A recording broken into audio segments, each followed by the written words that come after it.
नमस्कार, स्वागत है आपका। सबसे पहले हम आपको कोरोना से जुड़ी 10 बड़ी बातें बता देते हैं। दुनिया भर से क्या कुछ अपडेट सामने आया है। पूरी दुनिया में 24,02,000 लोग कोरोना संक्रमित हुए हैं अब तक, और कोरोना से दुनिया भर में 1,65,106 लोगों की जान चली गई है। अमेरिका में 7,64,177 केस अब तक सामने आए हैं और 40,591 लोगों की मौत हुई है। इटली में 23,660 और स्पेन में 21,238 लोगों ने अपनी जान गंवाई है। फ्रांस में 19,718 और ब्रिटेन में 16,060 लोगों की मौत हो गई है। पूरे देश में 17,265 मामले अब तक सामने आ चुके हैं। देश भर में कोरोना से 543 लोगों की मौत की पुष्टि हुई है। इसके अलावा 14,175 एक्टिव केस और 2,547 लोग ठीक भी हो गए हैं। यूपी में 1,120 पहुंच गई है। कोरोना पॉजिटिव की संख्या 17 लोगों ने अपनी जान गंवाई है और उत्तराखंड में ये संख्या 44 है, जबकि 11 लोग यहां पर रिकवर हो चुके हैं।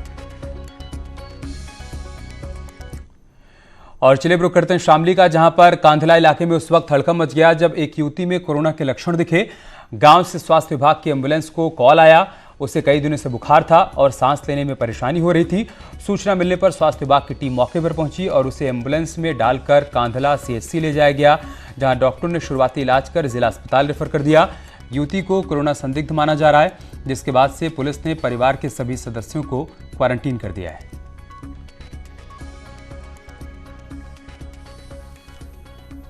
परेशानी बनी और हाथ पैर जो है इसके दर्द कर रहे और पैर बिल्कुल ठंडे हो गए इसके लड़की के। अच्छा। ये साहब दरोगा पे हमने 100 नंबर पे हमने फोन किया था। ये मदद कि कहीं बाहर गई थी अपने किसी रिश्तेदार के यहाँ 15 दिन पहले, और जब ये वापस आई है तो इसको 5 दिन से करीब बुखार था, बुखार हाई ग्रेड था, और खांसी इसको अभी 2 दिन पहले हुई है। खांसी के साथ साथ इसे अचानक सांस लेने में दिक्कत और गले में खराश हो गई। तो पेशेंट संदिग्ध था, तो इसलिए हमने इसको अभी एक इंजेक्शन लगा के इसको स्टेबल करके पेशेंट को हायर सेंटर अपने सीएचसी भेज दिए, जो कोविड के लिए। और संभल में कोरोना से जंग लड़ रहे डॉक्टरों को होटल मालिक ने होटल से निकाल दिया है। 9 डॉक्टर मधुवन होटल में रह रहे थे। डॉक्टरों के होटल में रहने की सूचना के बाद मोहल्ले के लोगों ने इलाके में कोरोना फैलने की आशंका जताते हुए होटल मैनेजमेंट पर इन्हें हटाने का दबाव बनाया, और इसके बाद होटल मालिक ने डॉक्टरों से कमरे खाली करवा लिए। तस्वीरें हम आपको दिखा रहे हैं। सभी डॉक्टरों को होटल से बाहर कर दिया गया है। अब परेशानी इनके सामने ये खड़ी हो गई है कि कहां पर जाएं, जबकि जिला प्रशासन की तरफ से और खुद राज्य सरकार की तरफ से इस बात के निर्देश जारी किए गए हैं कि मेडिकल स्टाफ को तमाम होटल्स में रखा जाएगा। लेकिन फिलहाल यहां पर स्थानीय लोगों के दबाव में होटल मालिक ने इन डॉक्टर्स को होटल से बाहर निकाल दिया है। बोले यहाँ पर कुछ लोगों को ऑब्जेक्शन है कि आप इन लोगों को आपने क्यों होटल दे दिया। नहीं है, मोहल्ले वाले से हमारी कोई बात नहीं हुई है किसी से, ना ही हमने किसी ने हमको ऑब्जेक्शन किया। सिर्फ और सिर्फ जो होटल मालिक है उनसे हमारी बात हुई, तो उन्होंने ये कहा, मैंने कहा साहब ऐसी स्थिति में हम क्या करें। बोले आप किसी शहर से बाहर आबादी में होटल देख लीजिए। मैंने कहा आप सही कह रहे हैं, फिर तो हम होटल छोड़ना पड़ेगा। इस बात की हमने अपने जो प्रभारी हमारे जो इंसान है हमने अवगत करा दिया है पूरी घटना। और एक बड़ी खबर आगरा से आ रही है, जहां पर 6 और कोरोना पॉजिटिव मिले हैं। 6 नए कोरोना मरीज मिले हैं। यहां पर आगरा में 261 पहुंच गई है मरीजों की संख्या। बड़ी खबर हम आपको आगरा से बता रहे हैं। आगरा में लगातार कोरोना के मामले सामने आ रहे हैं। 6 और केस सामने आ चुके हैं और इसके साथ ही यहां पर कुल संक्रमितों की संख्या 261 पहुंच गई है। प्रशासन पूरी तरह से सख्त हो गया है। इस बात के निर्देश जारी किए गए हैं कि अगले 2 दिनों तक आगरा में कर्फ्यू जैसे हालात रहेंगे। लेकिन इन सब के बीच जो जानकारी निकलकर सामने आ रही है वो परेशान करने वाली है। यहाँ पर 6 और केस सामने आ गए हैं और इसके साथ ही आगरा में कोरोना संक्रमितों की संख्या 261 पहुंच चुकी है। तो यूपी में सबसे अधिक मामले अब तक कोरोना में आगरा में सामने आए हैं, जहां पर आज 6 नए केस सामने आ गए।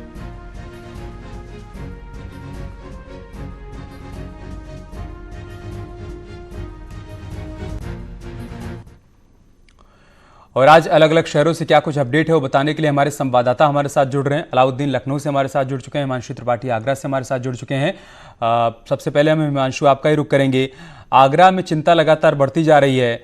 आज वहां पर 6 और केस सामने आ गए हैं और टोटल नंबर 261 हो गया है।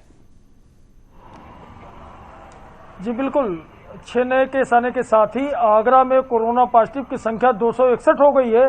चिंताजनक हालात हैं, लेकिन प्रशासन पूरी तरह से मुस्तैद है और आज आगरा के हालात जुदा है और दिनों की अपेक्षा। पूरी तरह से शहर के बाहर के दूधियों पर प्रतिबंध लगा दिया गया है। शहर में कुछ भी खुला नहीं है और एमजी रोड जो लाइफ लाइन है शहर की, उसकी एक लेन पूरी तरह से बंद कर दी गई। सिर्फ एक लेन से जो जरूरी लोग हैं वही निकलेंगे, यानी मेडिकल वाले और जो है आवश्यक सेवाओं में लगे लोग निकलेंगे। लेकिन सबसे बड़ी बात यह है कि जो सब्जी वाली खबर, सब्जी का कोरोना कनेक्शन दिखाया था न्यूज 18 ने, तो उस पर सख्त कार्रवाई हुई, सख्त रुख अपनाया है प्रशासन ने। और सब्जी विक्रेता अगर बिना अनुमति के कोई सब्जी बेचेगा तो उस पर FIR दर्ज होगी। तो कुल संख्या 261 है। PSC उतार दी गई है सड़कों पर और लोग घरों में रहे, इसके लिए लगातार अपील की जा रही है, गुजारिश की जा रही है। और न्यूज 18 भी यही कहता है आप घरों में रहिए क्योंकि हालात खराब हो रहे हैं और इसे संभालना हम सबकी जिम्मेदारी है। जी अमित, सही बात है। अलाउद्दीन का रुख कर लेते हैं जो कि लखनऊ से हमारे साथ जुड़े हुए हैं। अलाउद्दीन, आज राजधानी से क्या अपडेट है? देखिए, राजधानी लखनऊ में आज सुबह 2 केस मिले हैं, लेकिन पूरे हफ्ते को अगर हम देखें तो करीब 135 से ज़्यादा केस राजधानी लखनऊ में मिल चुके हैं। जो केसेस बढ़ने शुरू हुए हैं वो 15 तारीख से लखनऊ में बढ़ने शुरू हुए हैं। हालांकि तमाम जो पॉजिटिव केस थे उनको शहर के डिफरेंट एरियाज़ में शिफ्ट किया गया है। जो 44 लोग BKT का जो GCRG मेडिकल कॉलेज था, जो वहाँ पर क्वारंटाइन थे, उन लोगों को अब जो है 2 मेडिकल कॉलेज में, एक एरा मेडिकल कॉलेज जो लखनऊ का, उसमें एक इंटीग्रल मेडिकल कॉलेज है, आधे लोगों को शिफ्ट किया गया। बाकी 98 जो लोग वहां पर जो थे उनमें से 44 लोग पॉजिटिव थे, बाकी बचे लोगों को GCRG कॉलेज में ही रखा गया है। प्रशासन की तरफ से कोशिश की जा रही है कि उन तमाम लोगों को नियमित क्वारंटाइन में रखा जाए ताकि वो संक्रमण ना बढ़े। जहां तक राजधानी लखनऊ का एक अपडेट और है कि आज से राजधानी लखनऊ में नई ऑफिसों को छोड़ करके, नई ऑफिस कोई नहीं खुली है, लेकिन आज से सचिवालय की ऑफिस को खोलने का निर्देश दिया गया है। मैं राजधानी लखनऊ के 1090 चौराहे पर हूं, जहां पर पूरा राजधानी लखनऊ का सबसे पॉश इलाके यानी कि गोमती नगर, इंदिरा नगर, विकास नगर आके कनेक्ट होते हैं। तो आप साफ तौर से देखें कि पुलिस को लोग बहुत ही ज्यादा मुस्तैद हैं। कोई भी गाड़ी अगर आ रही है तो अगर सचिवालय सेवा से जुड़े हुए लोग हैं तभी उनको जाने दिया जा रहा है, क्योंकि उसके बाद 5 कालिदास बाग मुख्यमंत्री का आवास पड़ता है, फिर राजभवन, फिर विधानसभा का क्षेत्र शुरू होता है। जो एसेंशियल सर्विस की चीजें हैं, जैसा कि आप स्क्रीन पे देखें तो एक गाड़ी आकर के रुकी है, उसको जाने दिया जा रहा है। बाकी हर किसी से इस बात की पूछताछ सख्ती के साथ की जा रही है कि अगर आप सचिवालय सेवा से जुड़े हुए नहीं हैं तो आपको शहर के अंदर नहीं जाना है। ये सख्ती जरूरी भी है। अलाउद्दीन, अमित हमारे साथ कानपुर से जुड़े हुए हैं। अमित, क्या अपडेट है आपके पास कानपुर से? देखिए अमित, मैं आपको बताना चाहूंगा कि कानपुर के लिए कुछ अच्छी खबर इसलिए नहीं है क्योंकि पिछले 5 दिनों में 31 मरीज बढ़ चुके हैं और 24 घंटे के अंदर 30, यानी कहीं ना कहीं प्रशासन के लिए परेशानी का सबब बनते जा रहे हैं। और ये सारे जमाती हैं। मैं इस वक्त जिस चौराहे पर खड़ा हूं, देखिए इतना समझाने के बाद भी लोग मानने को तैयार नहीं है। इंस्पेक्टर लगे, पुलिस लगे, सर लोग मान क्यों नहीं रहे, क्या बात है बताइए? अभी तक चेकिंग में ये पाया गया है कि जो आवश्यक दवाओं के संबंध में या जो जीवन के लिए ज़रूरी सामग्री उसकी खरीदारी के लिए लोग आ रहे हैं, या जो आवश्यक ड्यूटियों पर लोग लगे हैं वही लोग चेकिंग में मिल रहे हैं। जो लोग भी ऐसे लोग मिल रहे हैं उनके खिलाफ कार्रवाई की जा रही है। सर लोग मानते नहीं है, जबकि रोज वायरस फैल रहा है। 17 क्षेत्र बढ़ चुके हैं कानपुर में, हॉटस्पॉट 17 हो गए, पहले 9 थे, 12 अब 17 हो गए, अभी भी लोग सड़कों पर घूम रहे हैं। लोगों को मोटिवेट किया जा रहा है और लोगों को कार्रवाई, उनके विरुद्ध कार्रवाई भी की जा रही है। तो देखिए मैं पहले दिखाना चाहूंगा, ये सिपाही इनको रोकने का प्रयास कर रहे हैं, जबकि ये लॉकडाउन है, सब मना है। 2 सवारियां मना है, उसके बाद भी ये भागने, क्या कारण है? आप लोग 2 सवारियां क्यों हैं? सर कैंसर है, मुझे शिकायत होना, रॉयल कैंसर। 2 सवारियां मना है कि नहीं? तो सर चलाने वाला कोई नहीं था सर। देखिए आप लोग जिसको रोक लो, कोई ना कोई दवाई बताता है, कोई डॉक्टर बताता है, अभी भी लोग इसे गंभीरता से नहीं ले रहे, जबकि पुलिस सड़कों पर है, अधिकारी हॉटस्पॉट का भ्रमण कर रहा है, ड्रोन कैमरे के इस्तेमाल किए जा रहे हैं। जहां 9 क्षेत्र थे, आप देखिए कैमरे, ये नेता है, इन्होंने झंडा लगाया हुआ है, इन पे ना पास है ना कुछ है, इनसे रोका जा रहा है तो बता रहे हैं किसी पार्टी के नेता हैं। देखिए अब झंडा है तो इसलिए पुलिस की भी हिम्मत नहीं कि इनको रोके जाए, कि पूछे कहां जा रहे हैं, क्या जा रहे हैं, यानी कहीं ना कहीं बहुत हैरान करती है क्या करे उन लोगों के साथ कि सब कुछ पुलिस और प्रशासन पर ही छोड़ दिया गया है। लोगों को लग रहा है कि वो कोई बहाना बनाकर निकल जाएंगे तो कम से कम उनका काम हो जाएगा। वो समझ नहीं पा रहे हैं कि कितना बड़ा खतरा बाहर है और इस संक्रमण से निपटने के लिए हर किसी को आगे आना होगा, हर किसी को सहयोग देना होगा। ये बात लोगों को समझ में नहीं आ रही है। हिमांशु, कल यूपी गृह विभाग की तरफ से तमाम जिलों को लेकर नाराजगी जाहिर की गई कि सख्ती से पालन नहीं हो रहा है। हमने आगरा से भी कई बार तस्वीरें देखी जहां पर सख्ती से पालन नहीं हो रहा था। यही वजह कि वहां पर कर्फ्यू जैसे हालात अगले 2 दिनों तक देखने को मिलेंगे। तो कल जो सख्ती दिखाई गई, क्या उसी का परिणाम है कि अगले 2 दिनों तक सब कुछ पूरी तरीके से वहां पर बंद कर दिया गया है, या फिर मामले लगातार बढ़ते जा रहे हैं, इस वजह से वहां पर सख्ती की जा रही है? और लोग कितना समझ पा रहे हैं इसको? जी, दोनों बातें हैं। एक तो यहाँ मामले लगातार बढ़ते जा रहे हैं, दूसरे न्यूज 18 ने लगातार ये भी दिखाया कि किस तरह खाली कुर्सियां हैं और पुलिस वाले कहीं पता नहीं है। तो इसको लेकर के भी लखनऊ शासन से जो फोन आया था यहाँ, उसके बाद सख्ती बढ़ी है। लेकिन लगातार 14, 6, 45, तो जिस तरह से हर दिन आंकड़े बढ़ते जा रहे हैं, 261 हो गई है संख्या, तो अब प्रशासन और पुलिस के पास कोई चारा नहीं है सिवाय कर्फ्यू जैसे हालात उत्पन्न होने के। लेकिन अमित, एक बात और बताना जरूरी है कि कर्फ्यू जैसे हालात में व्यवस्थाएं क्या की गई हैं। तो दूधिया नहीं आएगा तो जो डेयरी के दूध है, पैकेट वाले दूध है, ये घर घर पहुंचाने की जिम्मेदारी प्रशासन की है। सब्जी वाले अधिकृत लोग ही बेचेंगे और जो जिस मोहल्ले में बेचता है वही बेचेगा, क्योंकि अगर वो दूसरे मोहल्ले में जाएगा तो संक्रमण का खतरा और व्यापक हो जाएगा। तो सामुदायिक संक्रमण न फैले, आगरा को बचाया जा सके, पीएम अपील कर रहे हैं, लगातार सीएम योगी कर रहे हैं। उसी के मद्देनजर सख्त फैसला जरूर लिया प्रशासन ने, लेकिन ये जनहित में लिया गया फैसला है और जिंदगी बचाने का फैसला है। जी अलाउद्दीन, लखनऊ में सबसे अधिक मामले सदर इलाके से सामने आए, जिनको हॉटस्पॉट के तौर पर उसे चिन्हित भी किया गया है। वहां से क्या अपडेट है, किस तरह की सख्ती वहां पर देखने को मिल रही है?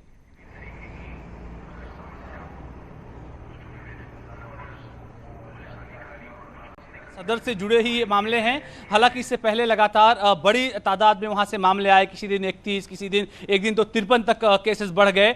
तो ऐसे में कुल मिलाकर के उस पूरे इलाके को जो 300 मीटर का रेडियस था, उस इलाके को 500 मीटर तक बढ़ाया गया है। इसके अलावा 7 हॉट स्पॉट और उनसे सटे हुए तय किए गए हैं। तोपखाना का इलाका है, जो है लकड़ी मोहाल का इलाका है, बनिया मोहाल का इलाका है, इन सब इलाकों को भी हॉट स्पॉट बनाया गया। यानी कि जो 17 इलाके थे अब वो बढ़ करके 21 हो गए हैं पूरे लखनऊ में। तो ऐसे में हॉट स्पॉट के इलाके को बढ़ाने के पीछे मकसद यही है कि उस इलाकों को सील करके कम से कम वहां के संक्रमण को वहीं तक रोका जाए, और इसमें काफी हद तक सफलता भी मिली है, बिला शक शुबा ये कहा जा सकता है। तो ऐसे में सदर से कोई मेजर मामला तो निकल करके नहीं आया है, लेकिन सरकार पूरी तरह से इस इलाके को न सिर्फ संजीदगी से देख रही है, बल्कि यहां पर अपने इंफ्रास्ट्रक्चर को भी बढ़ाया उन्होंने। साथ ही जो संसाधन है, चाहे स्वास्थ्य विभाग का हो, नगर निगम का हो, जिला प्रशासन का हो, ड्रोन कैमरों का इस्तेमाल हो, लोकल स्तर पर जो है तमाम जो मुखबिर है पुलिस के, उनको एक्टिव करने की बात हो, तमाम बड़े अधिकारियों के जमीन पर उतरने की बात हो, तो सदर के इलाके में उम्मीद की जा रही है कि 1 से 2 दिन के बाद केसेस आना बंद हो जाएंगी। उसकी बड़ी वजह यह है कि तमाम चीजों को सिस्टमेटिक लेकर के चला जा रहा है। ऐसा होगा तो बहुत ही अच्छा होगा। अमित का रुख कर लेते हैं कानपुर। अमित, आज से कुछ चीजों में छूट भी दी जा रही है कई सारे सेक्टर्स में, और कानपुर को औद्योगिक नगरी के तौर पर जाना जाता है। तो वैसे तो सब डीएम के ऊपर अंतिम फैसला छोड़ दिया गया है, लेकिन कानपुर में क्या किसी प्रकार की कोई छूट डीएम की तरफ से दी जा रही है, या फिर जैसे लॉकडाउन था वैसे ही आज भी है और आगे भी रहेगा?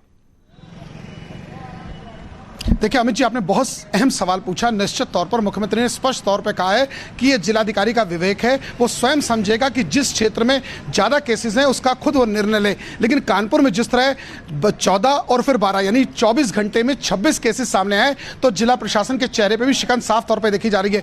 पहले 63 इंडस्ट्रीज को ऑन करने की बात हुई थी, जिनके पासिस की अगर बात हुई तो 17 के पासिस भी रेडी थे, जो कल शाम को इशू होने थे, माफ करिएगा, और कहीं ना कहीं उसके बाद से उनको रोक दिया गया। फिलहाल जैसा लॉकडाउन 1 में हाल था वैसा ही लॉकडाउन 2 में, क्योंकि जब लॉकडाउन 2 का आप देखिए ना हालत क्या है कानपुर की, लोग समझ नहीं रहे हैं। ऐसा लग रहा है कोई पिकनिक है, लोगों को मना किया जा रहा है, कोई झंडा लगाए घूम रहा है, कोई कुछ लगाए घूम रहा है, किसी ने स्टिकर लगाए प्रेस के, किसी ने इमरजेंसी ड्यूटी लगा दी है, और पूछा जाए 2 सवारी मना है तब भी 2 सवारी। तो ऐसी स्थिति में जिले के प्रशासनिक अधिकारी करे तो करे क्या?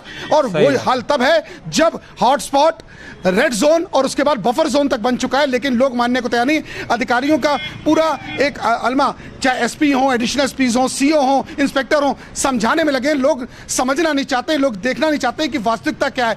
हर व्यक्ति जुगाड़ टेक्नोलॉजी में लगा है। कोई एम्बुलेंस में अपने दोस्तों यारों को लेकर घूम रहा है, कोई गाड़ियों पर रोका जाए तो 2003 का पर्चा लिए घूम रहा है। तो आप समझ सकते हैं कि पुलिस के लिए कितनी बड़ी सरदर्दी बनती जा रहे हैं। लोग कॉपरेट नहीं कर रहे हैं। ये सबसे बड़ी समस्या कानपुर में, जो यहाँ 6 आंकड़ा था वो बढ़ के 57 हो चुका है। और जहां तक की बात मदरसों की जाए, कल 31 लोगों को शक की बिना पर जो, और ये हाल तब है जब ये पूरी तरीके से लॉकडाउन है, सख्ती बढ़ती जा रही है। अगर आंशिक तौर पर छूट दे दी जाएगी तो लोग क्या करेंगे, इसको आसानी से समझा जा सकता है। और अब खबर आगरा से, जहां पर सामुदायिक संक्रमण का खतरा देखते हुए जिला प्रशासन ने सड़कों पर लॉकडाउन का पालन करवाने के लिए पीएससी को उतार दिया है। कोरोना पॉजिटिव मरीजों की संख्या 250 के पार चले जाने के बाद ताजनगरी में पूरी तरीके से कर्फ्यू जैसे हालात हैं। गांव से दूध बेचने शहर आने पर रोक लगा दी गई है। शहर की लाइफलाइन एमजी रोड की एक लेन बंद कर दी गई है। सब्जी दुकानदार भी बिना अनुमति के सब्जी नहीं बेच पाएंगे। इतना ही नहीं, डॉक्टर और हेल्थ वर्कर हॉस्पिटल से घर नहीं जा पाएंगे। ये लोग क्वारंटीन ही रहेंगे। हालात का जायजा लिया हमारे संवाददाता हिमांशु ने। आज के शहर आगरा में हालात कर्फ्यू जैसे हैं और 2 दिन तक यही हालात रहेंगे, क्योंकि यहाँ लगातार कोरोना पॉजिटिव की संख्या बढ़ती जा रही है। आप देख सकते हैं इस चौराहे पर किस तरह से नाकेबंदी की गई है। ये लाइफलाइन है एमजी रोड और इसकी एक लेन पूरी तरह से बंद कर दी गई है। इसी तरह से कई खास हिदायतें दी गई हैं। सिर्फ जरूरी और बहुत जरूरी जिनको है वही निकलेंगे। आवश्यक सेवाओं पर भी पहरा पड़ा है, क्योंकि हालात बिकट हैं और बिगड़ रहे हैं। पीएससी तैनात कर दी गई है आगरा शहर में कई जगह पर, ताकि व्यवस्थाएं पूरी तरह से संभाली जा सके। जो गांव से दूध लेकर के शहर में आते थे दूध बेचने, उन पर प्रतिबंध लगा दिया गया। इसके अलावा हेल्थ केयर वर्कर जितने भी हैं उनको साफ कर दिया गया। सख्त हिदायत दी गई है कि वो अपने हॉस्पिटल में जाएंगे लेकिन घर नहीं लौटेंगे और क्वारंटीन रहेंगे। तो इस तरह से हेल्थ वर्करों ने, चूंकि बड़ी चुनौती बने हेल्थ वर्कर, और हेल्थ वर्करों के जरिए 25 से ज़्यादा लोगों को कोरोना पॉजिटिव हुआ है, तो ऐसे में यह कदम भी बहुत ज़रूरी था। तो हेल्थ वर्कर पर शिकंजा, दूध वालों पर शिकंजा, साथ ही साथ सब्जी वालों में अगर बिना अनुमति के कोई सब्जी बेचेगा तो उस पर भी FIR होगी। कैमरामैन बंटी के साथ हिमांशु त्रिपाठी, न्यूज़ 18 आगरा। उधर शामली में बगीचे से फल तोड़ने को लेकर 2 पक्षों के बीच विवाद हो गया। एक पक्ष ने दूसरे पक्ष पर लाठी डंडे और धारदार हथियार से हमला कर दिया। इसमें एक महिला सहित 4 लोग गंभीर रूप से घायल हो गए। घटना की सूचना पर पुलिस मौके पर पहुंची और घायलों को कांधला CHC में भर्ती करवाया गया, जहां उनकी गंभीर हालत को देखते हुए जिला अस्पताल उनको रेफर कर दिया गया। पुलिस ने पीड़ितों की शिकायत पर मामला दर्ज कर जाँच पड़ताल शुरू कर दी।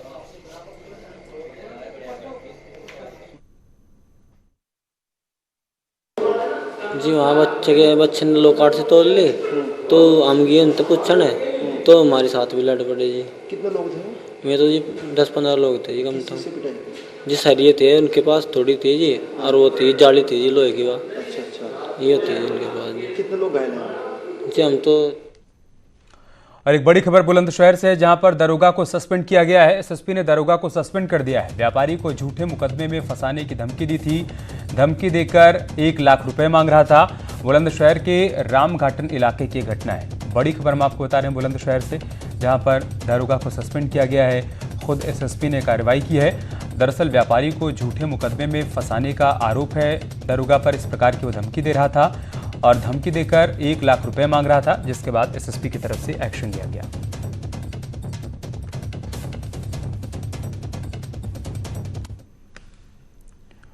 और चलिए अब चलते हैं कोरोना कंट्रोल रूम।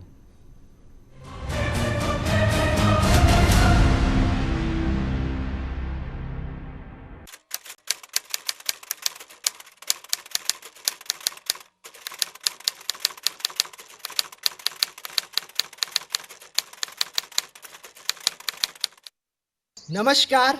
आजकल देश और दुनिया में कोरोना का डर फैला हुआ है, लेकिन आपकी किचन में असंख्य ऐसी जड़ी बूटियां हैं जिसके इस्तेमाल से आप अपनी इम्यूनिटी यानी कि रोग प्रतिरोधक क्षमता को बढ़ा सकते हैं और कोरोना को दूर भगा सकते हैं। दर्शकों, आज हम बात करेंगे आंवले के बारे में, यानी कि गूसबेरी के बारे में। आंवले में प्रचुर मात्रा में विटामिन C होता है। इसको आयुर्वेद यानी कि जीवन विज्ञान में रसायन कहा गया है, साइंस ऑफ लाइफ में। और आंवला जो है, इसके अंदर एंटीऑक्सीडेंट्स होते हैं, कैल्शियम भी होता है, आयरन भी होता है। इसको हेल्थ ट्रेजर भी कहा गया है। इसके अंदर एंटी एजिंग प्रॉपर्टीज़ भी हैं। साथ ही साथ ये मधुर भी है, अमल भी है, कटु भी है, तिक्त भी है, कषाय भी है। 5 रस इसके अंदर हैं और लवण भी हो जाए तो 6 रस हो जाते हैं। सो दर्शकों, आंवले को आप सब्जी के रूप में, अचार के रूप में, पाउडर के रूप में सुबह शाम इस्तेमाल करें और आप अपनी इम्यूनिटी को बढ़ाएं, रोग प्रतिरोधक क्षमता को बढ़ाएं और कोरोना को देश और दुनिया से दूर भगाएं। नमस्कार।